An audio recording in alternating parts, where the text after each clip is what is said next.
The first time I heard of Dudley Moore was in 1947 when I was headmaster, and I received a list of pupils who had passed the 11+ examination. One name attracted me, Dudley Moore, because there was a problem concerning his leg. I therefore decided to send for his parents to see if any special care was needed. The mother came to see me. She was very possessive, very proud of her son, but at the same time, I felt that she was rather conscience-stricken, that she felt that she was responsible for him having a leg which needed some time with irons. She insisted that, as far as possible, he was to be treated as an ordinary boy. This is just like it used to be. I used to come out here and there always used to be people. Are you all right? You've been so carried along, mate. Right. No, it's sort of impossible. Please, get my... Get on,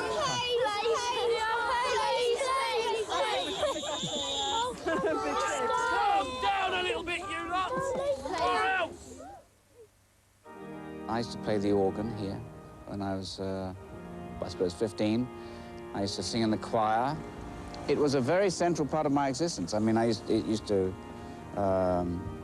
consist of choir practice on a Thursday evening, and then there was choir, the real stuff happening on Sundays and whatnot.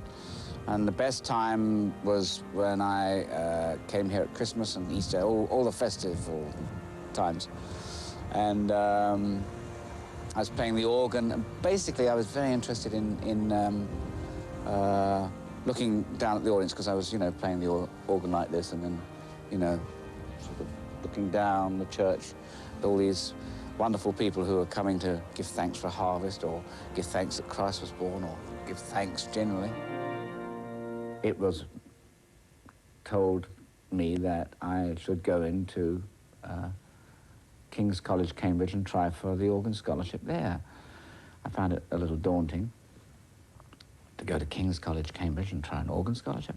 But I did, and I was so frightened I couldn't move my hands. I didn't know what to do. My hands were frozen. The examiners were very gracious, and they sort of let me off very nicely. And then I eventually did an organ scholarship to Magdalen College, Oxford. And I thought, well, after my experience at King's, I'll never get this, so I'll just sort of, have a bit of fun. So I went into the exam, and I just had fun. I just played and modulated, and transposed and improvised, and all the things you were supposed to do, and I did them quite breezily. And eventually, there was a letter from T.S.R. Bowes, who was the president of the college in those days, saying that I had won a scholarship. I couldn't really believe it. My mother went flying down the road with this letter in her hand, rather like Archimedes, saying, my son's going to Oxford. Don't think it impressed too many people there. I couldn't believe that I had the chance to spend some years in those absolutely gorgeous surroundings. I love going back to certain views of the college, certain views of the tower. I keep the tower in view. In fact, whenever I walk there or move about there, I'm never really happy unless I see that beautiful tower.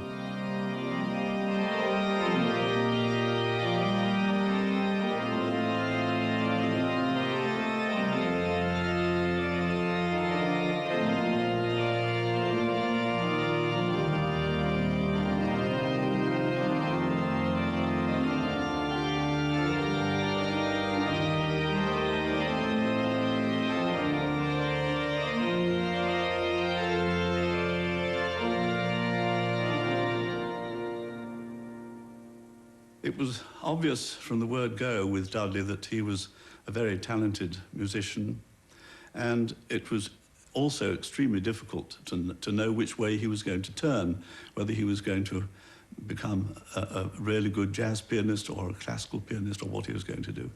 And in the event, of course, he's both, which is remarkable.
I wasn't really prepared to come here. I mean, I wasn't prepared at all for what I feel is the most beautiful place in the world. And it was, at the time, a very aristocratic college. And I remember being asked sometimes by people who went to Winchester School, "Are you a Wykehamist?"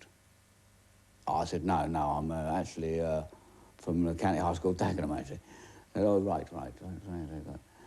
And I was reminded that I had more of a chip on my shoulder than they did, which God knows I did.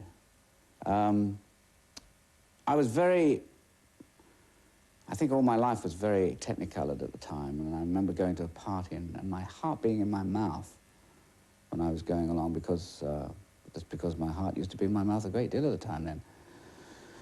And I remember when I was also asked at the same party if I'd like some coffee. We never had coffee in our place. Never, ever had coffee. And I was asked by somebody, would you like it black or white? And not knowing what he meant by black or white, I selected very, what is the word, gratuitously, the word black. I said, well, I'll have it black, please. And I was given a cup of black coffee, and I said, oh, can't I have some milk then?